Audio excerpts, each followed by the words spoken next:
you're at the homework for Module 1, Topic 2, Lesson 3. This is M1-156, which we are putting on notebook page 46. So it says, verify that the figures are similar by describing a sequence of transformation that maps the first shape onto the second shape, and then be specific as possible. I always think just the best way of being specific is to show your in-between shapes. So they're telling us that the ABC one is your starting point, and then the other one's your ending point. So on 5, we're starting with this big one right here. Now, it's obviously facing the wrong way, and it needs to be scaled down as well. So we can start by scaling it down, and then we can move it later. So I'm looking to see what the scale factor might be. So I'm trying to look to see like how much each one has changed. So I'm kind of looking at all the different parts of it. So the original one is across 1, 2, 3 and a little bit, and the new one's across like 1 and a little bit. So here we have like maybe 3.5 that got changed to be like 1.5. Now these of course aren't accurate. This is just me kind of getting a feel for how big this thing is.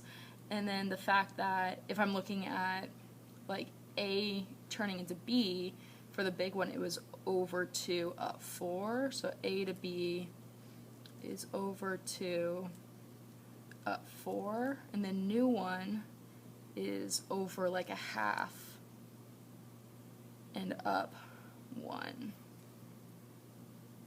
Oops, over 1/2 and up 1. So it's kind of looking like it's a 1/4 ratio, so we'll just kind of go with that. It's okay if it's not exact. So we're going to say that it's getting scaled down to 1/4 the size.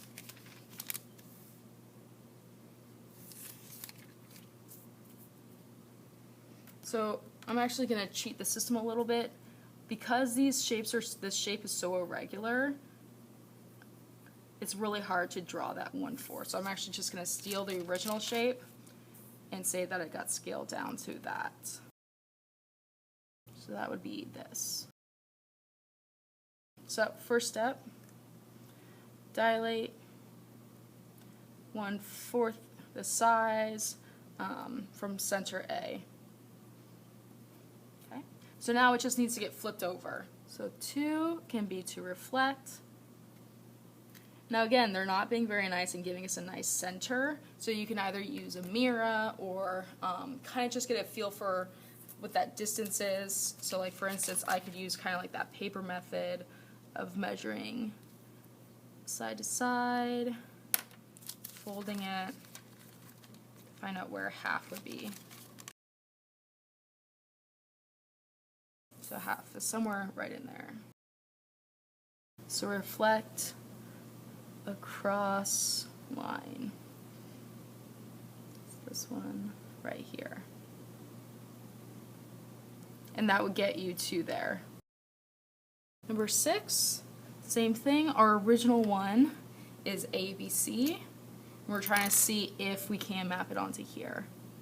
So these ones, they're a little bit nicer to us. Let's see if it is actually similar to each other. So here's 1, 2, 3 on the side length. And here's 1, 2, 3, 4. So we need that same 3:4 ratio. So 1, 2, 3, 4.5-ish. And half, 1, 2, 3, 4, 5, 6-ish. So let's see, is 4 to 6 the same as 3 to 4.5? So we're trying to see if 3 to 4 is the same as 4.5 to 6. Basically, what do you multiply 4 by to get to 6, and is that the same thing that you multiply 3 by to get to 4.5? So if I divided 6 by 4, I'm getting 1.5. So in that case, 3 needs to be multiplied by 1.5, and that does get you 4.5. So those are proportional to each other. So we're going to say that yes, these are similar, and we should be able to map them onto each other. So I can tell that it needs to be a rotation, but it also just needs to get bigger. So let's go ahead and start by doing that dilation.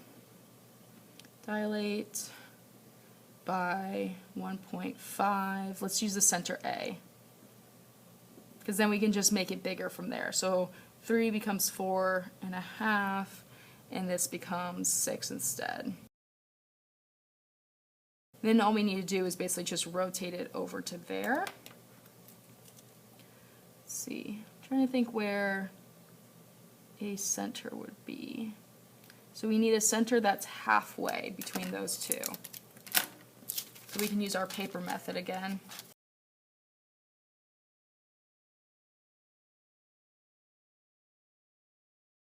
So that's step 2. Rotate 180 degrees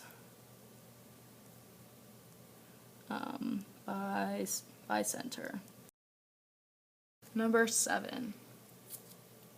The big one is our original, and we have some-ish nice points here. So let's take a look at these sizes. So our original is 1, 2, 3, 4. The new one is about 2. And we have a over 3 up 4, 3 and 4, and we have an over 1.5 up 2. So I'm seeing a scale factor of 1/2. So actually this might just be that we can just do a dilation of 1/2 because they're kind of already lined up. So let's just find where that center is going to be. So this one might be the easiest one of all of them. Sweet. So that will be much easier. So dilate by 1/2 from, let's see, that's 0, -3. 0, -3. And that one's all done. So that was nice and easy. And then 8's a little bit harder. There's definitely a rotation that's happened, but let's start by just seeing if they are actually similar to each other. So let's start with the bases. 1, 2, 3, 4, 5, 6, 7, 8. And this one is 1, 2, 3, 4. So we're probably sensing that there's a 2 times bigger ratio since the small ones are original.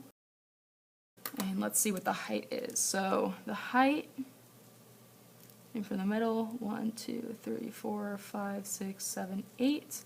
So this one needs a height of 4 to be similar to each other. 1, 2, 3, 4. Good. So they are similar, which means we can move the small one to become the big one. So first, again, I like starting by just dilating it because then I can get it already the right size. But I'm also seeing that if I dilate like using A, it's going to go off the page. So I might want to dilate using like C. So if I'm dilating from C, 8 by 2 from C. One thing I'm thinking about is the fact that these are shooting out diagonally, which might be a little difficult. I also can be thinking about F, how it's over 4 down 8, so same thing, over 1, 2, 3, 4, down 1, 2, 3, 4, 6, 7, 8. So it's going to end up right there. 1, 2, 3, 4, 1, 2, 3, 4, 5, 6, 7, 8, right there. Because we just need it to have the same dimensions as the original. And it's okay that it overlaps with the new one. So now they're the same size. So now it just needs to be rotated, really. I'm trying to look for a center of rotation that would give us one set thing. And it's okay if we can't. We can rotate it, then slide it over. So maybe we should just do that. So let's just rotate it 90 degrees counterclockwise, because that'll just angle it that way. 90 degrees counter. Let's see, so this would be A prime, so we'll use A prime by A prime. Okay. So if we did that, A prime would stay the same, and everything else would shoot out. So this would be this much, and then this would be, so as it rotates that way, it becomes right here. And then the last thing is just slide it. So translate by vector. And I know I'm going really fast, and I know I'm going really sloppy, but also realize like mine is not the only way of doing it. You can do it multiple ways. We're just trying to get that small one to become the big way. So we know that it needs to get 2 times bigger, and we know that at some point it needs to get rotated and pushed over there. So however you want to do it.